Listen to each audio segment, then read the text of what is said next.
디자이너 글리츠카는 강의를 하기 위해 화상 수업 링크를 SNS에 공유했습니다. 그런데 수업 중 돌연 한 참가자가 나치와 관련된 유튜브 영상을 틀며 인종차별성 발언을 하는 사건이 발생했는데요. 코로나 사태가 장기화하면서 전국 중학교 3학년과 고등학교 3학년부터 지난 9일 온라인 개학을 시작했습니다. 3월 2일 예정이었던 개학이 미뤄진 지 38일 만이죠. 교실 수업을 대신해 온라인으로 수업하는 방법은 3가지가 있는데요. 그 가운데 실시간 쌍방향 수업을 위해 쓰이는 화상회의 앱 줌은 14일 기준 우리나라 iOS 무료 앱 순위 1위를 차지하고 있습니다. 줌은 주최자가 공유한 링크로 들어가면 최대 10,000명이 화상회의에 참여할 수 있습니다. 주최자는 참가자들에게 초대 코드만 부여하면 돼 다른 앱에 비해 접속이 편리하다는 평가를 받고 있죠. 이번 코로나19 사태로 전 세계 1,000만 명이었던 줌 이용자 수가 3월 한 달 평균 하루 2억 명을 넘기기도 했습니다. 하지만 미국 뉴욕시 학교, 대만 정부, 애플 등 세계 각국에서 줌 사용 금지령이 내려졌습니다. 보안이 취약해 중국으로 회의 내용 유출, 사이버 테러 가능성이 대두되면서부터입니다. 캐나다 토론토 연구팀 시티즌 랩에 따르면 줌의 서버 27개 중 5개 서버가 중국을 경유하는데요. 중국 당국이 요청 시 서버 암호키를 당국에 건네야 합니다. 이는 각국 회의를 사찰 가능하다는 뜻이기도 하죠.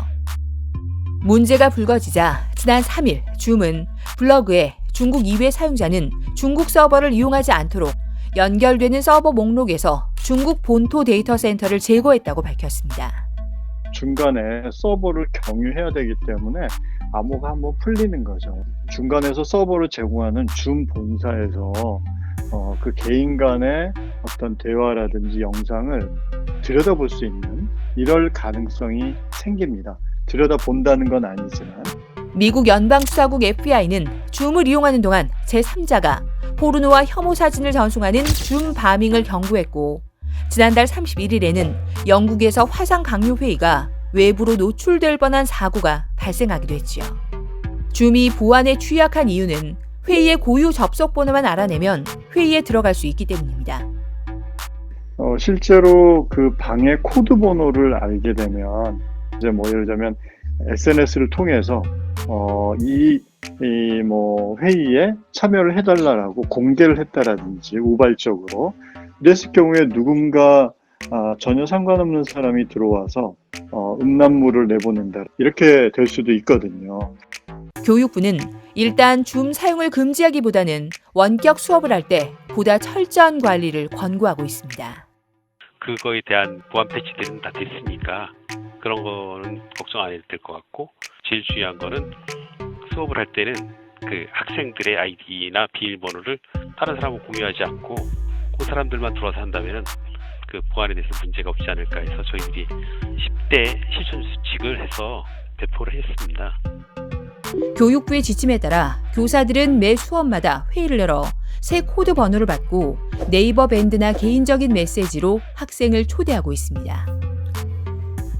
전문가들은 줌의 보안 문제를 해결하기 위해선 회의의 비밀번호를 설정하고 공개적으로 회의 링크를 공유하지 말라고 당부합니다. 줌을 사용할 때 최대한 비밀번호를 활용하시고 비밀번호가 노출되지 않도록 사전에 관리하시는 것이 중요하고요. 그 다음에 너무 민감한 정보는 줌보다는 다른 보안성이 더 높은 그런 영상회의 서비스나 툴을 사용하시는 것이 바람직합니다. 코로나19로 온라인 개학이 시작된 이때 교사와 학생을 보호하고 예상치 못한 피해를 줄이려면 교육당국의 적극적인 모니터링 노력이 촉구됩니다.